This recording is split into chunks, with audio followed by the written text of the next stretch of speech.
வணக்கம் நேர்களே, வணக்கம். என்ன சொல்ல வந்திருந்தேன்னா, இந்த தண்ணி கேனை பற்றி பேச வந்திருக்கேன். சரிங்களா? இருக்கா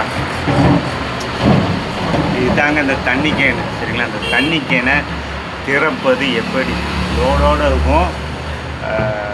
ஒரு உதாரணம் சொல்கிறேன். மூடி இதுதான், யூஸ் வந்துடும். சரிங்களா? முழு மூடி இதுதான். இந்த கேனுக்கு சீல் பண்ணுற மூடி இதுதான். இருக்கா? இந்த கேனை இப்படி இப்படி சீல் பண்ணிடலாம். சரிங்களா? இப்படி ப்ரெஸ் பண்ணால் அமைங்கிடும். தண்ணியோடு லோட் பண்ணி தருவாங்க, மூடி சீல் பண்ணி தருவாங்க. சரிங்களா? இதில் என்ன பிரச்சனைன்னு கேட்டிங்கன்னா, இந்த மூடியை சில திறக்கவே தெரிய முடியுங்க. சரிங்களா? மூடி இந்த இருக்கா கேனு, இந்த கேனை இந்த வாய் ப்ரெஸ் பண்ணி மூடுவோம். சரிங்களா? ஒவ்வொருத்தருக்கும் ஒவ்வொரு மெத்தடு தெரியும். ஒரு சிலர் மூடியை இந்த மத்தியில் குத்தி தென்னா வந்துடும்.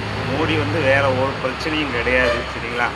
2 ஆகிட்டா அப்புறம் இந்த மூடியை சைடில் கத்தி இருக்குது பாருங்க, கத்தி. இந்த கத்தியை வச்சு இப்படி கீறினா திறந்துடலாம். இந்த இருக்கா மூடி கீறி. 2வது இந்த டேக்கு, இந்த இருக்கா கைப்பிடி, இந்த இருக்கா இந்த ப்ரெஷ்ஷை இப்படி பிடிச்சி இழுத்தோம்னா இப்படி திறந்துடும். சரிங்களா? இது தாங்க மேட்ரு. இதை சிலருக்கு தெரிய முடியுங்க. சிலர் செங்கலை வச்சு உடைச்சிருக்காங்க. கல்லை வச்சு குத்தி உடைக்கிறாங்க பாருங்க. பார்த்தீங்களா? அந்த அந்த அந்த போயிட்டா சிலர் ஓப்பன் பண்ண தெரியாமல் உடச்சி ரொம்ப பரிதாபம். அதாவது சொல்லவும் மாட்டாங்க, எங்கே சொன்னால் விட்டு கேட்டுவாங்களோ அப்படின்னு சொல்லி அவங்க இப்போல இது நம்ம எங்கேயும் கவனக்குறைவாக தான் எடுப்போம். தண்ணி கேட்பாங்க, கொடுப்போம் கஸ்டமர்கிட்ட தண்ணியை எடுத்துகிட்டு வந்துடுவோம். கேனை மறதியில் கேனை அவங்ககிட்ட சொல்லவும் மாட்டாங்க, நம்ம பாட்டு எடுத்துகிட்டு வந்துடுவோம். ஐயோ எங்கே உடஞ்சிச்சின்னு தெரியல அப்படின்னு நமக்கு லாஸ். சரிங்களா? அந்த ஒரு கேன் உடஞ்சதுனால நமக்கு 150 ரூபா அடுத்தால புது கேன் வாங்கி ஓப்பன் நம்ம கொடுக்கணும். சரிங்களா? அவங்க சொன்னால் எங்கே துட்டு கேட்பானோ அப்படின்னு சொல்லவும் போகிறீங்க. ரொம்ப ஈஸியான மெத்தடுங்க. இந்த பாருங்கள், இந்த சேல் இப்படி இப்படி கிழிச்சிங்கன்னா இப்படி ரோல் பண்ணாலே வந்துடும். ஒன்றாயிட்டா அப்புறம் இப்படி தெண்ணிடலாம். சரி, இப்படி இப்படி ப்ரெஸ் பண்ணால் வந்துடும். இல்லைங்களா? அப்புறம் இந்த மூடிட்டோமா, மூணுனா கத்தி இந்த இருக்குது. கத்தி வச்சு இப்படி ஒரு கீறல், இப்படி கீறினா இப்படி இப்படி தெண்ணிடும். ரைட்டா? எப்படி ப்ரெஷ் எவ்வளோதாங்க. இது தாங்க மேட்ரு. அப்புறம் தான் இருக்கா அதாங்க இதை ஒரு ப்ரெஷ் பண்ணி அமைஞ்சிடும். இதில் என்னென்னு கேட்டிங்கன்னா, ஒரு சினுக்கோழி அப்படின்னு சொல்லலாம். ஒன்றாயிட்டா. 2வது தேங்காய் திருவி இப்படி மத்தியில் ஒரு குத்தி இப்படி தென்னா ஈஸியாக வந்துடும். இது தாங்க ஆயுதம். ரொம்ப சிம்பிளான மேட்ரு. கஷ்டப்படுதாங்க, தெரிய முடியுதுங்கிறாங்க. இன்னொன்று என்னென்னு கேட்டிங்கன்னா, சிலர் அருமையாக கண்டுபிடிக்கிறாங்க. கிளாஸுக்கு பாருங்க, கிளாஸ் அதை வச்சு இப்படி லேசாக தென்னா மூடி ஈஸியாக வந்துடுது. எவ்வளோ ஈஸியாக ஒவ்வொருத்தருக்கும் ஒவ்வொரு ஐடியா இருக்குங்களா? அடுத்தால என்னென்னு கேட்டிங்கன்னா, கத்தியை வச்சு இதில் ஒரு கோடு போட்டிங்கன்னா ஈஸியாக வந்துடும். சரிங்களா? இப்படி சில ஆயுதங்கள். சிலர் கையை வச்சு தென்னுவாங்க, நகம் போயிடும். இருந்தாலும் தென்னலாம் ஈஸி, ஆனாலும் வந்துடும். வர்றது ப்ரெஷ்ஷிங் டைப்பு தான். இப்படி இப்படி நெம்புனா வந்துடும். சரிங்களா? இப்படி ப்ரெஷ் பண்ணாலே இப்படி இப்படி நெம்புனாலே இப்படி இப்படி நெம்புனாலே வந்துடும். சரிங்களா? இது கை நகத்துக்கு ஆபத்து தான். இருந்தாலும் சிலர் செய்கிறாங்க.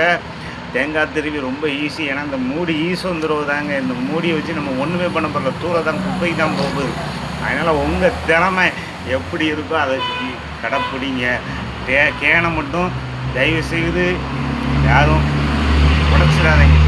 ஐயோ, அவங்க தண்ணி கேன் போடுறவங்க ரொம்ப கஷ்டப்படுவாங்க. நீங்கள் சொல்லவும் மாட்டீங்க, அவங்களுக்கு 100 ரூபா லாஸ் ஆயிரும். ஒரு சின்ன விஷயத்தை கூட செய்கிறது ஈஸி. சரிங்களா? இதை ரொம்ப ஈஸியாக அந்த நாப்பு இந்த இருக்குது, இதை பிடிச்சி இப்படி திறந்தீங்கன்னா, அதை ரோல் பண்ணிங்கன்னா இப்படி இந்த ரோலாக வந்துடும். சரிங்களா? ஒன்றாயிட்டா அப்புறம் கத்தி எடுத்துக்கிறனா கூட இந்த இடம் கத்தி வச்சு வந்துடும். இவ்வளோ ரொம்ப சிம்பிளான மேட்டருங்க. இது தாங்க ஓப்பன் பண்ணுறது. தண்ணி கேன் ஓப்பன் பண்ணுறது ரொம்ப ஈஸி மக்களே. சரிங்களா? உங்களுக்கு தண்ணி கேன் திறப்பது எப்படிங்கிற மெத்தடு சொல்லி தந்துட்டேன். யாரும் கேனை உடைச்சிடாதீங்க. பாருங்கள், வாய் நல்லா இருந்தால் தான். இப்படி சரித்தாலும் இப்படி படுக்க போட்டாலும் சைட்லேருந்து தண்ணி வேஸ்ட்டாக வெளியில் போகாது. சரிங்களா? இப்படி ப்ரெஸ், ஏன்னா வண்டிக்காரங்க வந்து இப்படியும் படுக்கப்படுவாங்க, இப்படியும் எனி டைம் இப்படி நிற்க வைக்க முடியாது. அவங்க ஒவ்வொரு இடத்துக்கும் போகையில் இப்படி படுக்க போடுவாங்க. அதனால் இந்த கேனு, இந்த வாய் இப்படி உடஞ்சிட்டு அப்படின்னாலே இருக்கா பார்த்துடுங்க. இந்த இந்த தெரிஞ்சா கோடு இது உடஞ்சிட்டுனாலே இப்படி கவுத்த முடியாதுங்க. அவ்வளவும் இப்படி சைடோடி போயிடும், கப கப கப கபக்கான்னு போயிடும். கேட்டிங்களா? அதனால் கொஞ்சம் பார்த்து செய்யுங்க. அப்படி சரிங்களா? உடச்சிட்டாங்க சரிங்களா? இந்த உடஞ்சிருக்கா, இதுதாங்க சிலர் உடைக்க தெரியாமல், மூடி திறக்க தெரியாமல் உடச்சி பண்ணி. அதனால் கரெக்டாக செய்யுங்க. தெரியலன்னா தேங்காய் திரி வச்சு இப்படி தெம்முங்க, வந்துடும். இதுதாங்க ஈஸியான மெத்தடு. கஷ்டப்படாதீங்க, ஈஸியான வேலை. இந்த நாப்பு இதுதான் கொடுத்துருக்கேன். இப்படி ரோல் பண்ணால் பிச்சாலே வந்துடும். நகத்தை தெம்முனா இந்த மாதிரி வந்துடும். இதை வந்து கையில் பிடிக்காது. இது ஃபுல்லாக எடுத்தால் தான் உங்களுக்கு கையில் பிடிக்குமே தவிர இப்படி வந்தால் வராது. இல்லை அப்படின்னா கத்தியை வச்சு இப்படி கோடு போட்டுருங்க சரிங்களா? கத்தியை வச்சு இப்படி இப்படி இப்படி இப்படி இப்படி இப்படி கோடு போட்டுங்க, கோடு போட்டுங்க. கத்தியை வச்சு இப்படி கோடு போட்டால் வந்துடும். அவ்வளோதான் மேட்ரு, அவ்வளோதான். தண்ணிக்கேன் திறப்பது ஈஸி மக்களே சரிங்களா? கஷ்டப்படாமல் ஈஸியாக ஓப்பன் பண்ணுங்கள். நன்றி. விடை பெறுகிறேன் உங்களிடமிருந்து. உங்கள் ரமேஷ். மீண்டும் சந்திப்போம்.